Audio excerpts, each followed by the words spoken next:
The more insecure you are, the more in control the covert narcissist is.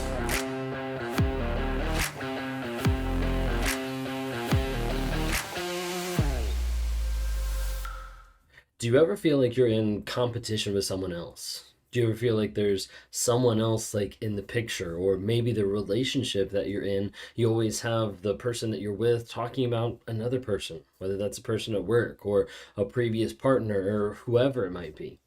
Do you ever kind of notice that? Do you ever feel like there might be a competition between you and that person? Or maybe you just feel jealous or envious, or you're not really sure. A lot of times there's drama around certain aspects of being with a narcissist that people don't always pick up on. And a lot of times you have a covert narcissist that is adverse to drama and says, I don't believe in drama. I don't want drama. Drama is not something I dabble in or that I want in my life. But then drama always seems to be around. And drama always seems to be close by no matter what you do. Well, today I'm going to talk about some with triangulation and how that actually looks, and how that looks as well with covert narcissism and how it's very subtle in several different ways. If you guys are new here, my name is Ben Taylor. I'm a self-aware narcissist on this platform to provide awareness, growth, healing, and change. Awareness for people to understand what narcissism actually is, what it looks like, how it is in the regular life and what you see, not just the textbook definition, but also how in practicality it comes out. Growth, healing, and change to be able to help people get clarity of what they've been going through. Help them understand with the cognitive dissonance of two opposing thoughts in their mind being with a narcissist and that trauma bond that keeps pulling them back. That idea of, I know this person's toxic, but I still want to be with them. Why do I still want them? What is the rumination? All those different types of things I try to talk about on my channel, and then also interact with people in one-on-ones, trying to help them find that healing, growth, and change so they can live happy, healthy, and whole lives. If you want to talk sometime, feel free to grab the link down the bio or visit my site at rawmotivations.com. Would love to interact with you there. Would love to interact with you on all the other platforms. We've got several platforms that are up and are dropping nuggets of truth every single day. TikTok, Instagram, Facebook, YouTube, or if you're listening on the podcast, thank you all so much. Please follow, subscribe, like on any of them, because we want to be able to spread the message to more people. If something that you hear today resonates with you or resonates with a person that you know, share this episode with people so that they can understand more of what's going on. We have to build awareness. One of the ways we're building awareness and developing a community is through the NARC app. I want you to take a time to be able to go and download the NARC app. Just type in NARC, Narcissistic Abuse Recovery Community, NARC, into Apple or on Google Play. Follow us on all the other social medias out there under Raw Motivations. So anyways, what I wanted to talk to you today was about triangulation. So triangulation is oftentimes where you're pitting two people against each other. So the covert narcissist is kind of like in between, and it's like the triangle of they're here and there's two other people and they're pitting them against each other. Oftentimes the other people have no clue what's actually going on or don't realize that the narcissist is talking to both people in such a way that's pitting them against each other. Think of it almost like raising up the ante or like haggling with someone. It's like, I can do this, and then, well, I can do this, and then going back and forth. The narcissist actually wins in this regard because they're getting more out of each person. Sometimes they're getting just a reaction because those two people are clashing because the narcissist made it happen. Other times they're getting more out of those people because they're playing both sides, whether that's in an affair or a cheating relationship, but they're saying like, hey, like this person, like they treat me like this person treats me like this, and they end up upping what the other person gives. They end up upping having what the other person tries to go after the narcissist to try to make them even feel better or more connected in the relationship. A lot of times, the covert narcissist I mentioned will say that they hate drama. Like, did you have someone in your life that said, like, I don't do drama, like, drama's not my thing, I hate it, absolutely. But then it always seems like there is drama revolving around them. And the thing with covert narcissists, it's a little bit hard to see because an overt, you're like, whoa, yeah, that's drama. A covert, it's more like, I'm humble, I'm shy, I'm vulnerable, I'm quiet, like all this type of stuff, but they're orchestrating all the drama that's happening around them. And you start to realize as you see them go in different aspects of life, the drama still follows. The drama is still there while they're saying that it's not.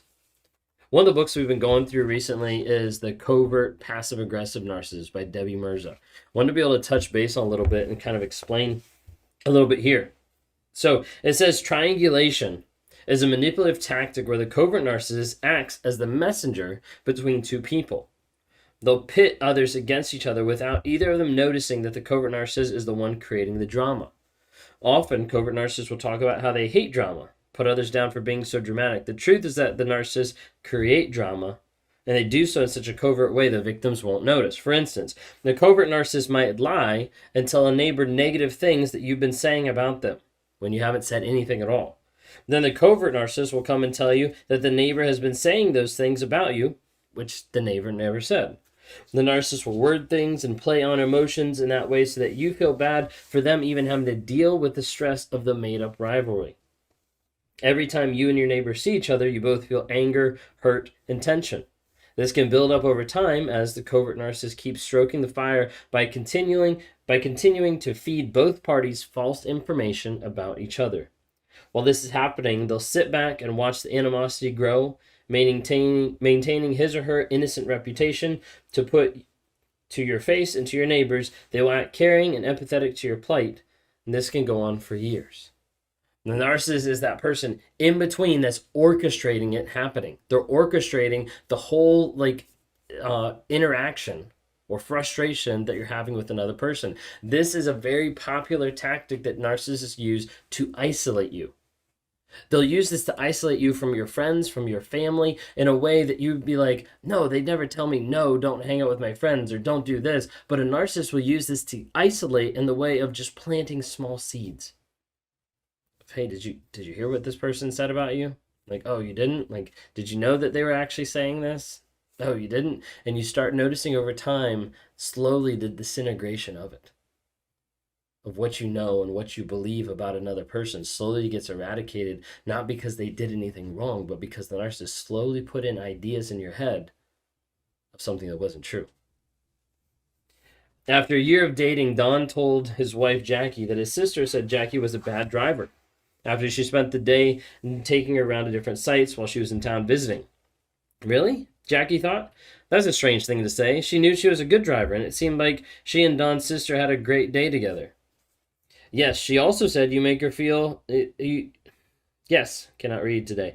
Yes, she also said you made her make your bed while you sat and read a magazine. Is that true? Did you?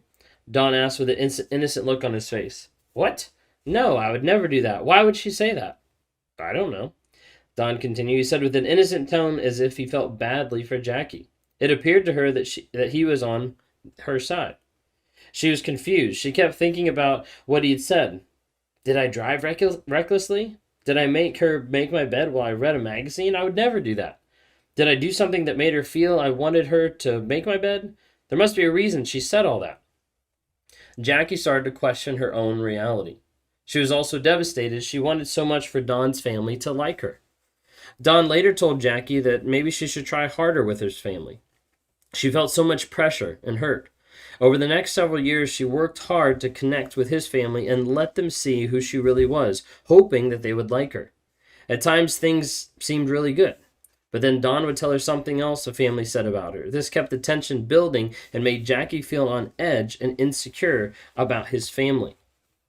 This tactic keeps the targets distracted, attributing their pain to others instead of revealing the real mastermind behind all of it. It also keeps the targets in an endless confusion, and they feel like they're never good enough.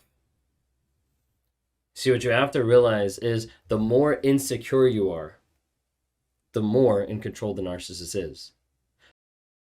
The more insecure you are, the more in control the covert narcissist is.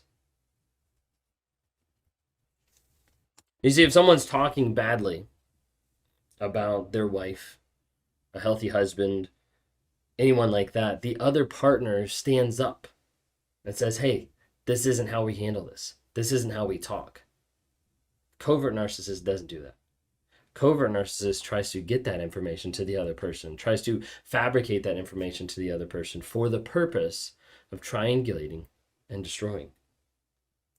Triangulation can also look like a covert narcissist telling his girlfriend about a person at work that keeps flirting with them. It can look the same way about telling their girlfriend or the partner that they're with about previous exes of how they were so amazing or how they were so awful. And all they're doing is they're setting up stuff so that the new person knows, hey, this is how I act or this is how I don't act in order to be in the narcissist's good graces. And you'll see the triangulation appear in the discard phase. The covert narcissists decide they don't want to be with you anymore. Instead of talking to you about it, they'll go to a third party. And this is where you start to see them take screenshots of your conversations, of record you, and they start to send it to another person. Typically, they'll start to send it to the next supply to start to prepare the way of like, hey, I'm in a bad relationship. I'm in with a crazy person. Like, this person is awful. And they build sympathy for the other person. They triangulate that whole argument. Then when they go with the next person and you come after them, they're like, see, this person, it's crazy. And once they find the new target, covert narcissist talks openly about how much happy they are with the new partner, which is another form of triangulation.